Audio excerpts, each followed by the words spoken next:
परम आदरणीय मित्रों, सादर जय Shri Ram. Design your destiny के सफ़र में आपका स्वागत है, वंदन है, अभिनंदन है और आप सभी को मेरा सादर जय श्री राम।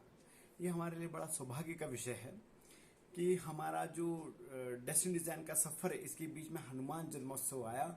इस सब की आपको बहुत बहुत बधाई, शुभकामनाएं।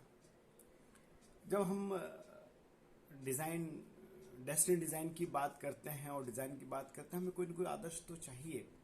तो राम को तो सभी अपना आदर्श मानते हैं, मर्यादा पुरुषोत्तम श्री राम हमारे आराध्य हैं और उनके सेनापति के रूप में सबसे बलशाली महा हनुमान रहे और आज उनका जन्मोत्सव, ये बहुत बड़ी बात है।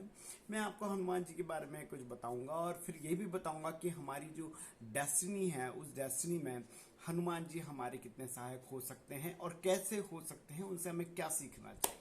तो देखिए, जितनी भी इस ब्रह्मांड के अंदर उस समय से लगा के अभी तक भी, चूंकि हनुमान जी अजर अमर हैं और कलयुग के अंत तक उनको रहने का वरदान है, तो जितने भी महारथी हैं, अति महारथी हैं, उनकी समस्त सेनाएं, सभी ग्रह नक्षत्र, सभी भूत पिचाश और सभी योनियों की सारी सेनाएं एक तरफ और महाबली हनुमान अकेले एक तरफ। इतने बलशाली, इतने ताकतवर और इतने बुद्धिमान अगर कोई हैं तो वह हनुमान जी हैं।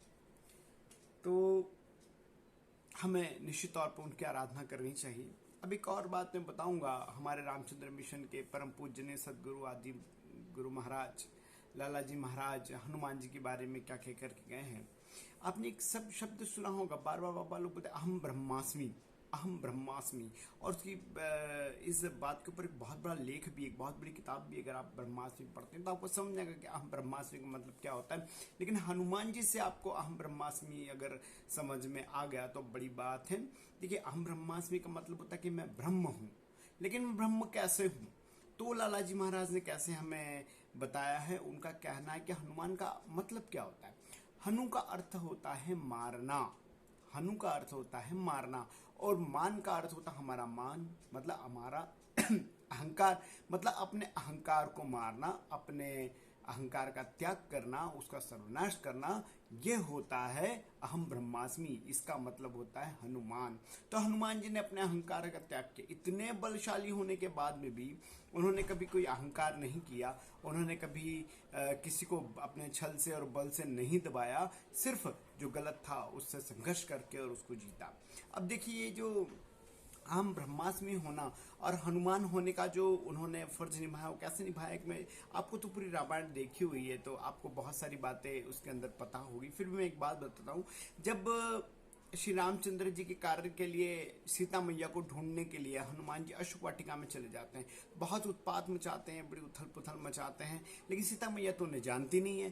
तो माँ जानकी जब उनसे पूछती कि आप कौन हैं, तो हनुमान जी अपने परिचय में और अपने परिचय देने में ये बता सकते कि मैं महाबलशाली हूँ, मैं रुद्र का अवतार हूँ, मैं पे इतनी शक्तियाँ हैं, मैं पर्वत को लांघ सकता हूँ, मैं हवा मोड़ सकता हूँ। लेकिन हनुमान जी ने ऐसा कुछ नहीं कहा।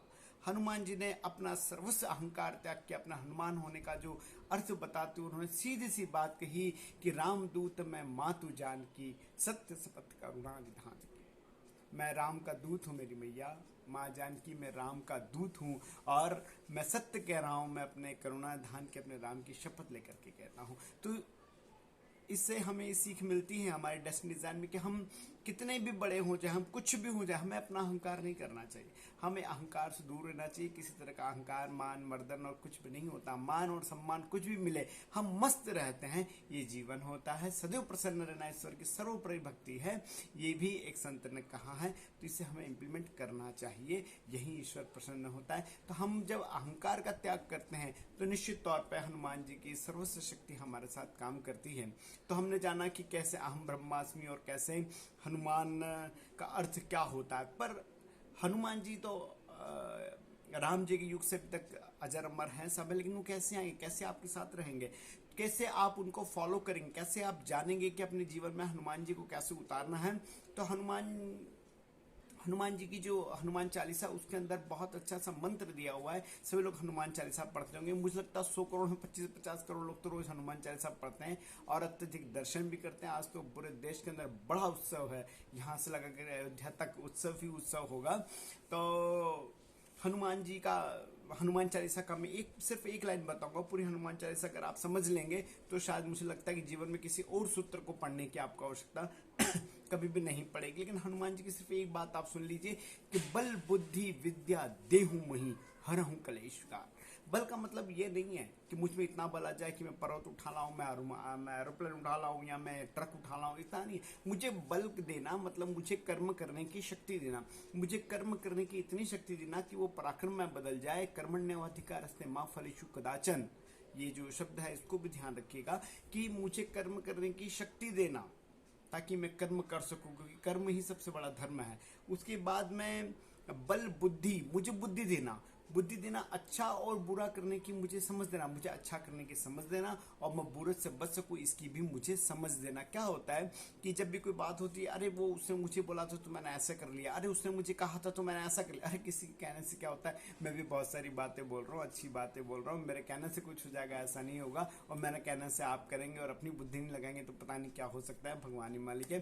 तो बुद्धि देना कि मैं अच्छा कर सकूं और मैं बुरा ना करूं, तो मुझे बल देना, कर्म करने की शक्ति देना, मुझे अच्छा बुरा करने की समझ मतलब बुद्धि देना। और तीसरा मुझे देना बल बुद्धि विद्या देहु में, विद्या देना। विद्या का मतलब होता है स्किल। आजकल स्किल डेवलपमेंट पे बहुत काम चल रहा है, मतलब मुझे ये हुनर देना, मुझे हुनर देना, मुझे ऐसा हुनर देना जिससे मैं अपनी आजीविका चला सकूं। मुझको ऐसा स्किल देना जिससे मैं समाज में सम्मान पा सकूं, मैं अपना जीवन व्यतीत कर सकूं, मेरा अपना व्यक्तित्व निखार सकूं, ऐसा मुझे देना। तो बल बुद्धि विद्या देहु मही हरहु कलेश विकार। अगर आप डेस्टिनी डिजाइन करना चाहते हैं और उसमें अगर सारे क्लेश